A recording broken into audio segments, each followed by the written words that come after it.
किसी गांव में माखन मिश्री बेचने एक बुढ़िया रोजाना गांव-गांव जाती थी। एक दिन उसकी अचानक तबीयत ठीक नहीं हुई। वह ज़्यादा बीमार हो गई। उसका बेटा भी गांव से बाहर गया हुआ था। तब उसने अपनी बहू से कहा, बहू, आज मेरा सिर बहुत दर्द हो रहा है और मेरी तबीयत बिल्कुल भी ठीक नहीं है। अगर दूध दही नहीं बेचा तो वो खराब हो जाएगा। ऐसा कर, आज तू दूध दही बेचा। बहू ने कहा, ठीक है माँ जी। बहू दूध दही की मटकी लेकर बेचने निकल पड़ती है। रास्ते में उसने देखा कि कुछ औरतें कृष्ण मंदिर में बाल गोपाल को माखन और दूध चढ़ा रही हैं और पूजन श्रृंगार भी कर रही हैं।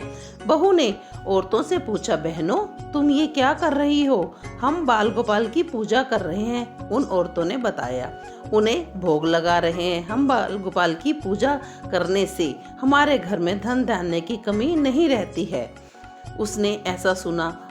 अब बहू हर रोज मंदिर जाकर बाल गोपाल को भोग चढ़ाने लगी और सारा दूध दही भोग में ही चढ़ा देती थी। उसकी सास उससे हर रोज पैसों का पूछती थी तो बहू कहती थी, माँ जी, महीना खत्म होने दो, तब मैं सारे पैसे आपको लाकर दे दूंगी। ये महीना पूरा हुआ, अगला महीना लग गया।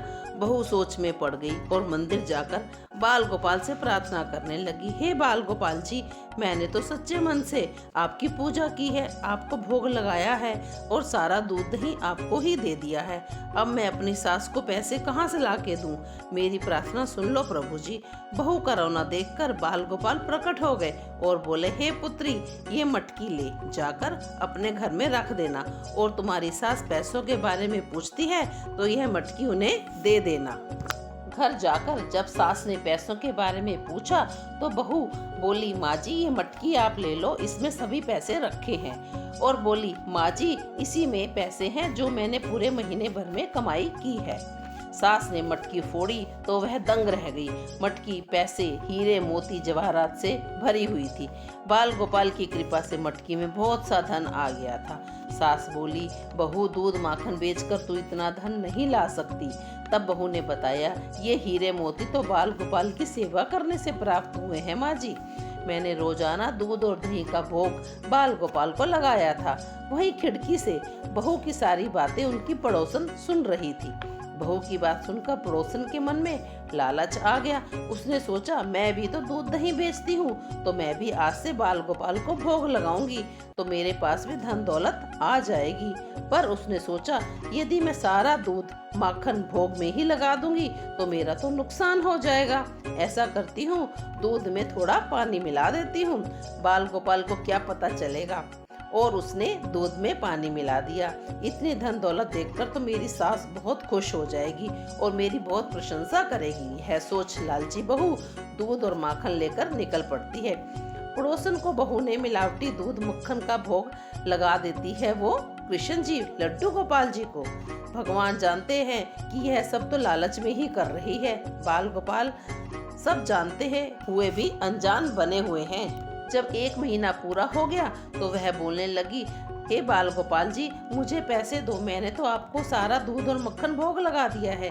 बाल गोपाल जी प्रकट हुए और उन्होंने उसे मटकी दी और वह मटकी को ले जाकर अपनी सास को देने के लिए कहा।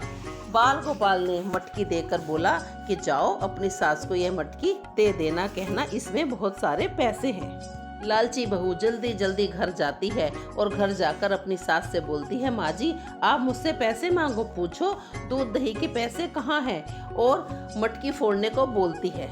मटकी सास फोड़ती है तो उसमें से कीड़े और मकोड़े निकलते हैं। यह देखकर सास चिल्ला पड़ी, यह क्या है बहू? बहू घबरा जाती है और सारी बात अपनी सास को सच सच बता देती है। बहू, यह सब तेरे लालच का परिणाम है। स्वार्थ की भावना से की गई पूजा व्यर्थ ही जाती है। हमेशा सदैव पूजा को निस्वार्थ भाव से करना चाहिए। अब तू मेरे साथ चल, हम दोनों बाल गोपाल से माफी मांगेंगे और निस्वार्थ भाव से उनकी पूजा करेंगे।